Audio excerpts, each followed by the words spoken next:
Bom dia, me chamo João Monteiro e nós estamos iniciando mais um vídeo do Descomplicando Direito.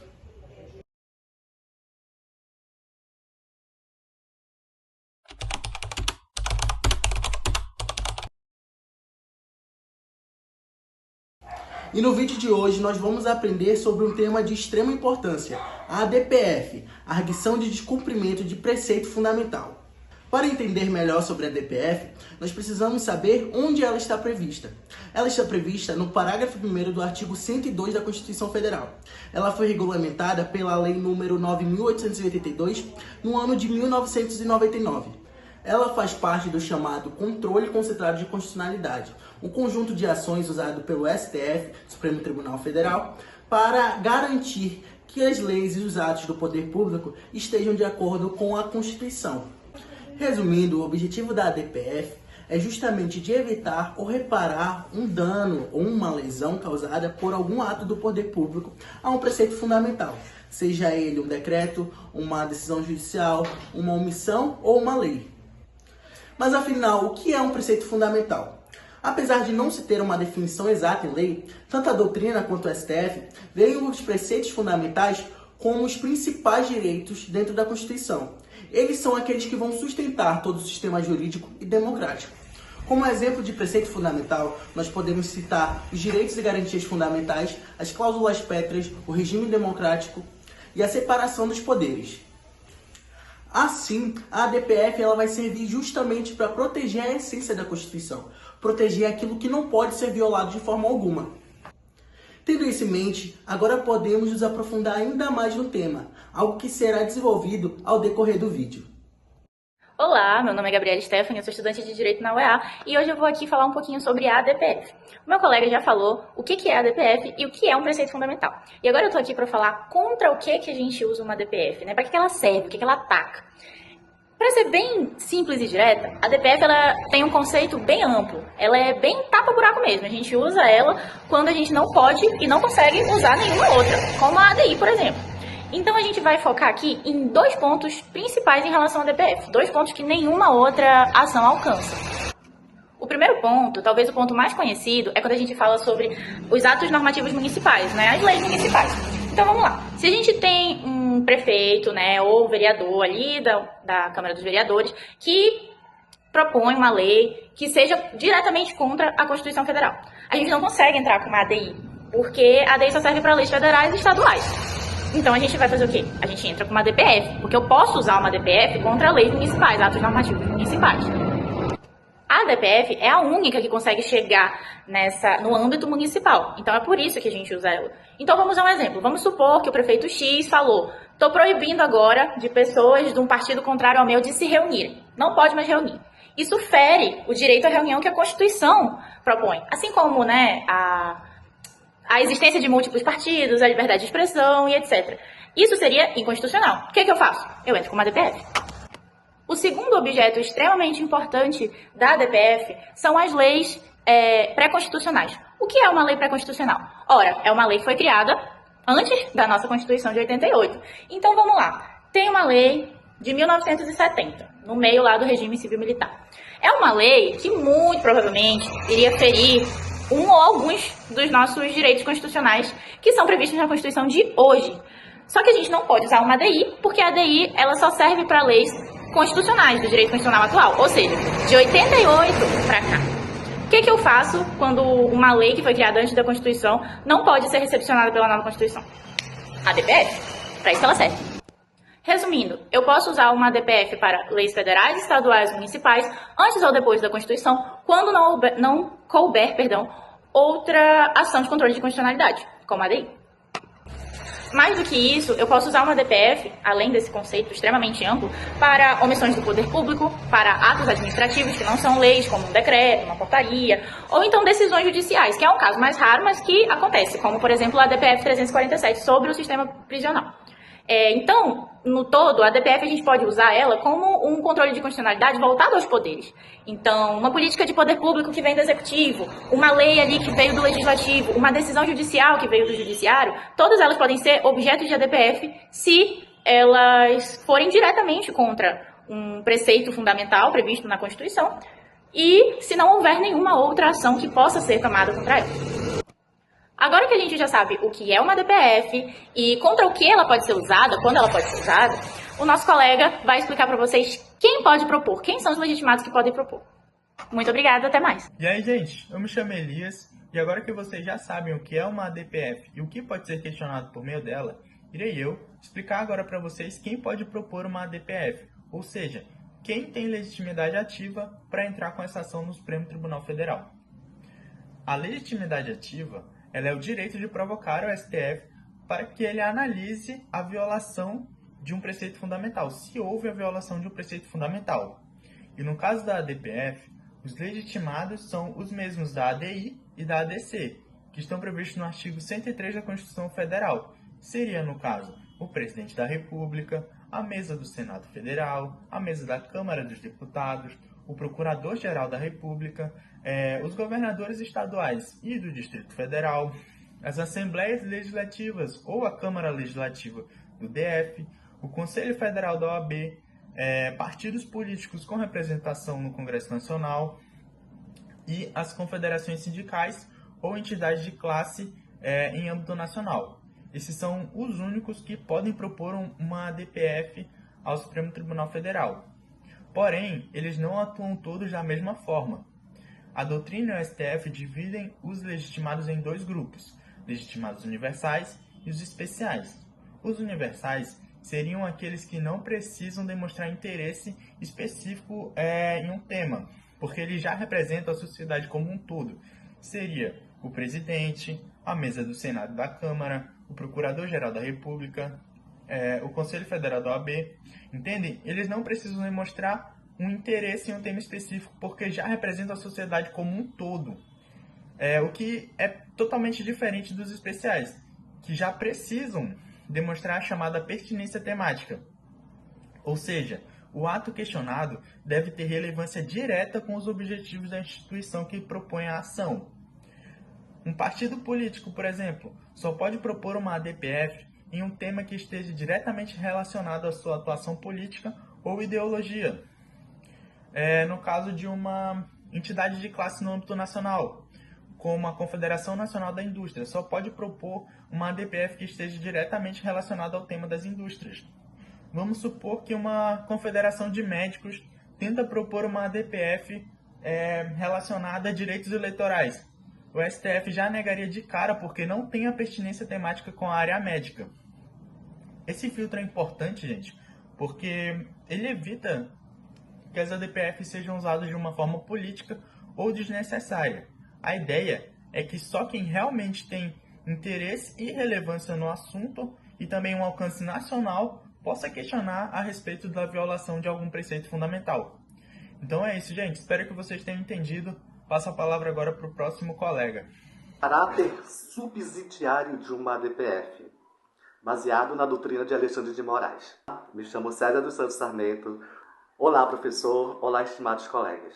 A lei, ela expressamente veda a possibilidade de uma ADPF quando houver qualquer outro mecanismo eficaz que possa sanar uma lesividade. Ele não substitui as demais previsões constitucionais que têm uma finalidade, uma função semelhante, que ele cita como habeas corpus, habeas data, mandado de segurança individual e coletivo, mandado de injunção, ação popular, ações diretas de inconstitucionalidade interventiva, que é uma ADI, ou por omissão, que é uma ADO, e ação declaratória de constitucionalidade. O princípio da subsidiariedade exige, portanto, o esgotamento de todas as vias possíveis para sanar a lesão ou a ameaça de lesão a preceito fundamental. Caso os mecanismos utilizados de maneira exaustiva mostrem-se ineficazes, será cabível uma ADPF. Esse princípio está previsto na Lei nº 9.882, de 1999, casos em que a ADPF não é cabível. Lei Federal ou Estadual pós-Constituição de 1988. Segundo, a Lei Federal ou Estadual cuja constitucionalidade se quer confirmar. O terceiro caso é Omissão legislativa sobre norma constitucional de eficácia limitada. Agora vamos para os 3 casos em que é cabível uma ADPF. A primeira delas se diz o seguinte: leis ou atos normativos municipais em face da Constituição Federal. Porém, o Alexandre de Moraes, em seu livro, diz o seguinte, que, em relação ao princípio de subsidiariedade, entendeu o STF a impossibilidade de ajuizamento de uma ADPF, se possível, o ajuizamento de ação direta de inconstitucionalidade no âmbito do Tribunal de Justiça local. Por quê? Conforme salientado pelo ministro Celso de Mello, a possibilidade de instauração, no âmbito do Estado-membro, de processo objetivo de fiscalização normativa abstrata de leis municipais contestadas em face da Constituição Estadual, no que se refere à Constituição Federal, artigo 25, parágrafo 2º, torna inadmissível, por efeito da incidência do princípio da subsidiariedade, que no caso está previsto na Lei nº 9.888 de 99, no artigo 4º, parágrafo 1º, o acesso imediato à arguição de descobrimento do preceito fundamental. Agora, partindo para o segundo exemplo, em que uma ADPF é cabível, ele cita aqui o direito pré-constitucional, normas anteriores à Constituição de 88. E terceiro, para finalizar, atos do poder público de caráter residual. Olá, eu sou a Ana Júlia Cavalcante e agora eu vou falar sobre o procedimento da ADPF e a medida cautelar. Bem, para o ajuizamento da ADPF, a Constituição Federal prevê, no seu artigo 102, no primeiro parágrafo, a competência do Supremo Tribunal Federal para a análise e julgamento da questão constitucional. Essa competência foi regulamentada pela Lei 9.882 de 1999. Entre os aspectos disciplinados por essa lei está a legitimidade para a propositura da ação, que são os mesmos que os da ADI. Por exemplo, partido político, sindicatos de âmbito nacional e etc. Temos que destacar que a petição inicial dessa ação tem requisitos próprios, como, por exemplo, a indicação do preceito fundamental violado, a indicação do ato questionado, a prova de violação, o pedido com suas especificações e, de acordo com o caso, a existência de controvérsia judicial irrelevante. Bem, agora vamos para a medida cautelar. O que é a medida cautelar? Ao ajuizar uma ADPF, a parte autora fala que é necessário interromper de imediato as violações aos preceitos fundamentais que estão ocorrendo em razão do ato impugnado e o STF precisa tomar uma decisão urgente, que é chamado de medida cautelar. Essa decisão urgente é chamada de medida cautelar. Para obter a medida cautelar, o autor tem que demonstrar os requisitos típicos das liminares em geral, que exige a presença de fumus boni iuris, a fumaça do bom direito, e do periculum in mora, perigo da demora. Se demonstrada a probabilidade do direito e a urgência da concessão da medida, com indicação dos prejuízos que a não concessão pode causar, a medida cautelar pode ser deferida liminarmente, de forma monocrática, pelo ministro relator. Entretanto, ele terá que submeter essa decisão ao plenário do Supremo Tribunal Federal para ser referendada ou não. Esse julgamento ocorre por maioria, que no caso do STF, composto por 11 ministros, é de 6.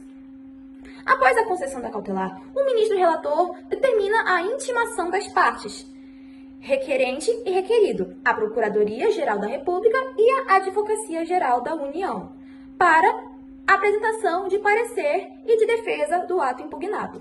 Após a apresentação de pareceres e da defesa, o mérito da ação, ou seja, o pedido principal, será julgado pelo plenário do STF, que pode rejeitá-lo, mantendo o ato impugnado, ou pode julgar procedente, cassando o ato e cessando completamente seus efeitos. Bom dia, me chamo Ana Clara Silva Moraes e para encerrar com chave de ouro a apresentação da minha equipe, com o tema ADPF, eu trouxe 3 ADPFs importantes para o direito brasileiro. São essas, a ADPF 54, 132 e 347. Falando primeiramente sobre a ADPF 54, que é a ADPF da interrupção da gestação dos fetos anencéfalos. Essa ADPF, o relator dela foi o ministro Marco Aurélio de Mello, no ano de 2012. Os fundamentos constitucionais foram a dignidade da pessoa humana, direito à liberdade e direito social à saúde. Em resumo da decisão, o STF reconheceu que a interrupção da gestação do feto anencéfalo não é crime de aborto, como seriam outras situações tipificadas no Código Penal, pois o feto é inviável, ou seja, não tem nenhuma chance do feto sobreviver já que ele nasce sem cérebro, e obrigar a mulher a levar a gestação adiante viola sua dignidade e autonomia. Os efeitos da decisão. A eficácia é erga omnes, numa modulação. Efeitos imediatos, sem retroatividade necessária. Em resumo, essa decisão representa um avanço civilizatório ao reconhecer o direito da mulher de não ser forçada a um sofrimento físico e psicológico desnecessário. Agora, em relação à próxima DPF, é a DPF 132, que é a DPF da união estável entre pessoas do mesmo sexo. O relator dela foi o ministro Aires Brito no ano de 2011. Os fundamentos constitucionais são a dignidade da pessoa humana, o objetivo da República de promover o bem-estar de todos sem preconceitos, se eu não me engano está no artigo 3, parágrafo 4. E o caput do artigo 5º, todos nós sabemos que é a igualdade perante a lei. E outro fundamento é a união estável como entidade familiar, já que, como nós sabemos, a união estável tem poder de casamento.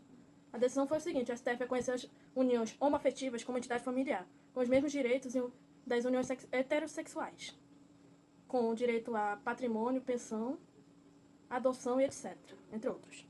Efeito: eficácia erga omnes, contra todos, e o efeito vinculante imediato. Resumo: essa DPF foi um marco na efetivação da igualdade e da dignidade da pessoa humana, para não tornar esses dois princípios escritos somente no papel da Constituição, mas que, de fato, para que eles de fato sejam cumpridos, tornando o Brasil um dos primeiros países da América Latina a reconhecer judicialmente direitos plenos a casais homoafetivos.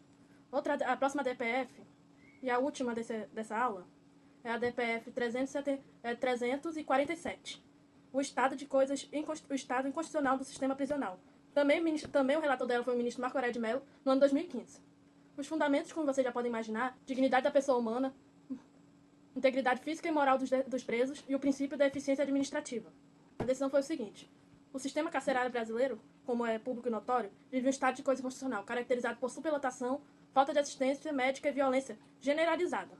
Aí a DPF foi uma forma de tentar resolver a situação. Os efeitos dela: determinação de medidas concretas ao Executivo e ao Judiciário, como a aplicação de recursos do Fundo Penitenciário Nacional, a eficácia erga omnes e vinculante.